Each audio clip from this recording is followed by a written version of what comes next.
हमारी टीम बेशक अंदर है, लेकिन ये मुहिम नहीं रुकेगी, ये सोच नहीं रुकेगी। जो लोग आज अपने हकों के लिए घरों से बाहर निकले हैं, आपने धारा 144 लगा दी सरोवर पे, लेकिन हम लोग अपने अपने डिस्ट्रिक्ट में ये प्रोटेस्ट जारी रखेंगे। अगर आप यहाँ पर भी धारा 144 लगाएंगे, अपने गली मोहल्लों, अपने गांव में, अपने घरों के बाहर निकल के अपनी आवाज उठाएंगे, क्योंकि हम भी संविधान जानते हैं, हम भी इस देश के नागरिक हैं, हमें भी राइट टू इक्वालिटी है, हमें भी राइट टू स्पीक है। तो हम बिना किसी कानून का उल्लंघन करते हुए, बिना कानून को हाथ में लेते हुए, एक लीगल, एक लॉफुल तरीके से, एक सिविलाइज्ड सिटीजन की तरह, अभी ये तानाशाही वाला जो उनका रवैया है, गुंडागर्दी भी कहेंगे, क्योंकि आज लोगों की सुनवाई नहीं हो रही।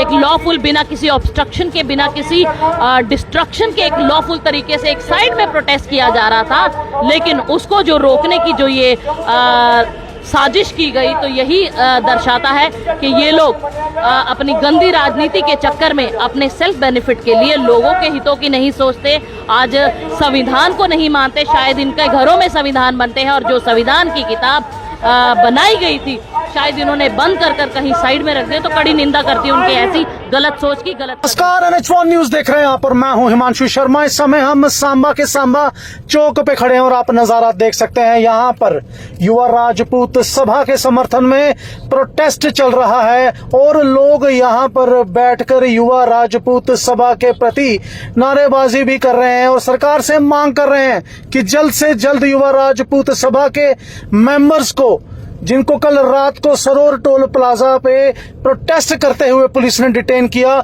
उनको छोड़ा जाए। और साथ में एक मांग और भी है कि सरोवर टोल प्लाजा का टोल तुरंत बंद किया जाए, क्योंकि जब तक सड़क ठीक नहीं मिलेगी तब तक टोल नहीं दिया जाएगा।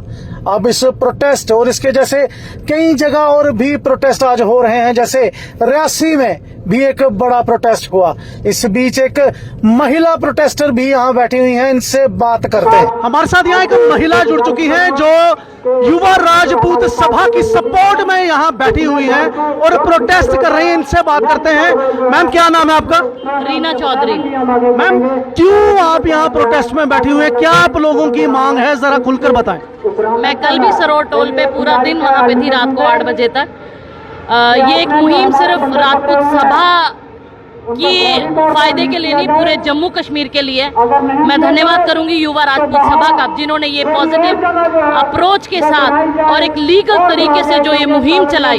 जम्मू कश्मीर के लोग पिछले कई सालों से दबे पड़े हैं, हर गली हर नुक्कड़ पे प्रोटेस्ट होते हैं, लेकिन उनको डराया जाता है, धमकाया जाता है और कोई जरिया नहीं मिल पाता जो उनकी आवाज उठाए।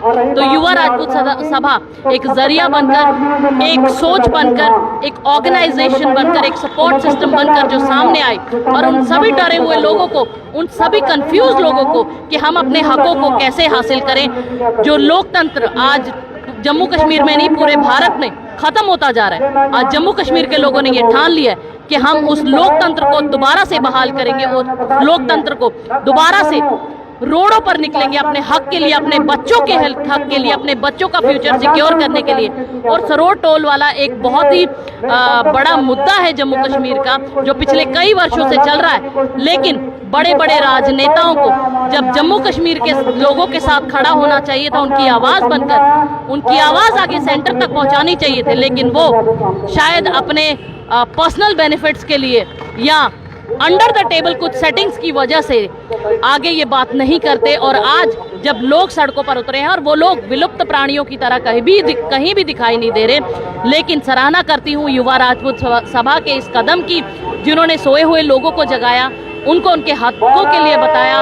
और कल से ये जो मुहिम हमारी चल रही है, इवन जो एडमिनिस्ट्रेशन है और जो डायरेक्टली इनडायरेक्टली रूल करने वाले नेता हैं, वो इस मुहिम को रोकने के लिए युवा राजपूत सभा के सदस्यों को रात के अंधेरे में गैर कानूनी तरीके से जो उनको डिटेन किया गया। अब ये जो मुहिम थी, कल इसने एक तूल पकड़ा, हजारों लोग आप लोगों से जुड़े, आप खुद भी शामिल थी, लेकिन अब जब पूरी टीम है तो अब क्या रणनीति, क्या निर्देश, क्या आप लोग डायरेक्शन फॉलो करेंगे?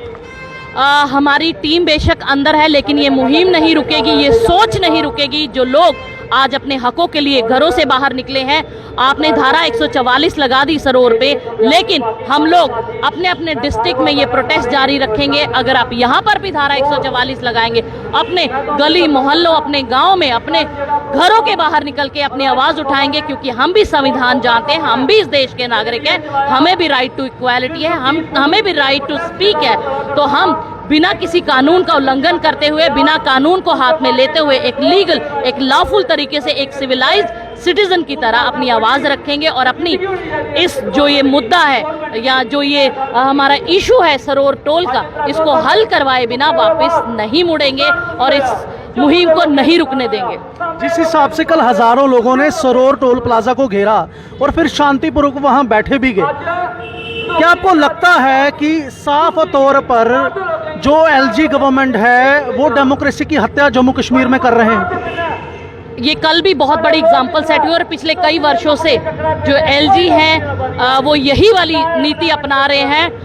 कभी डिवाइड एंड रूल और कभी ये तानाशाही वाला जो उनका रवैया है, गुंडागर्दी भी कहेंगे, क्योंकि आज लोगों की सुनवाई नहीं हो रही।